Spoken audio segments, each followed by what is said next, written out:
മൊദായി മനാഫ് കൊലക്കേസിൽ ഒന്നാം പ്രതി മാലങ്ങാടൻ ഷഫീഖ് കുറ്റക്കാരനാണ് എന്ന് കോടതി.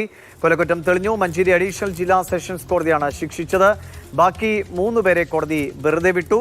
അരുൺ അമർനാഥ് വിവരങ്ങളുമായിട്ടുണ്ട്. അരുൺ, ഒന്നാം പ്രതി മാലങ്ങാടൻ ഷഫീഖ് കുറ്റക്കാരൻ എന്ത് ശിക്ഷയാണ് വിധിക്കപ്പെട്ടത്? വിവരങ്ങൾ.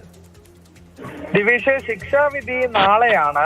യൂത്ത് ലീഗ് പ്രവർത്തകനായിരുന്ന ഒദായി മനാഫ് വധക്കേസിൽ മഞ്ചേരി അഡീഷണൽ ജില്ലാ സെഷൻസ് കോടതിയുടെ വിധിയാണ് എന്ന് പറഞ്ഞത്. അതായത് മാലങ്ങാടൻ ഷഫീഖിനെതിരെ കുറ്റം തെളിഞ്ഞു എന്നുള്ളതാണ്. 25 പ്രതികളായിരുന്നു കേസിലുണ്ടായത്. അതിലൊന്ന് മുഖ്യ സാക്ഷി കൂറുമാറിയിരുന്നു. അങ്ങനെ ബാക്കിയുള്ള പ്രതികളെ വെറുതെ വിടുകയായിരുന്നു. PV അൻവറെ ഉൾപ്പെടെ പ്രതിപട്ടികയിൽ ഉണ്ടായിരുന്ന കേസായിരുന്നു ഇത്.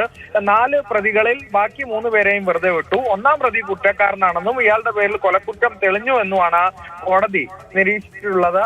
അതായത് 1995 ഏപ്രിലാണ് ഈ യൂത്ത് ലീഗ് പ്രവർത്തകൻ ഒദായി മനാഫിനെ ഈ പട്ടാപ്പകൽ റോഡിൽ വെച്ച് കുത്തി കൊലപ്പെടുത്തിയത്. ഈ ഭൂമി ഇടപാടുമായി ബന്ധപ്പെട്ട തർക്കമായിരുന്നു ഇത്തരം ഒരു കൊലപാതകത്തിലേക്ക് എന്നായിരുന്നു. പിന്നീടുള്ള സാക്ഷി കൂറുമാറിയതിനെ തുടർന്നാണ് പ്രതികളെ വെറുതെ വിട്ടിരുന്നത്. എന്തായാലും PV അൻവറിന്റെ സഹോദരി പുത്രൻ കൂടിയായ മാലങ്ങാടൻ ഷഫീഖിനെ കുറ്റക്കാരനായി കോടതി കണ്ടെത്തിയിരിക്കുകയാണ്. ശിക്ഷാവിധി നാളെ ആയിരിക്കും പ്രസ്താവിക്കുക. ദിവിഷ്. ശരി. ഒദായി മനാഫ് കൊലക്കേസിലാണ് മാലങ്ങാടൻ ഷഫീഖ് കുറ്റക്കാരനാണെന്ന് വിധിച്ചിരിക്കുന്നത്. ശിക്ഷാവിധി നാളെ ഉണ്ടാകും.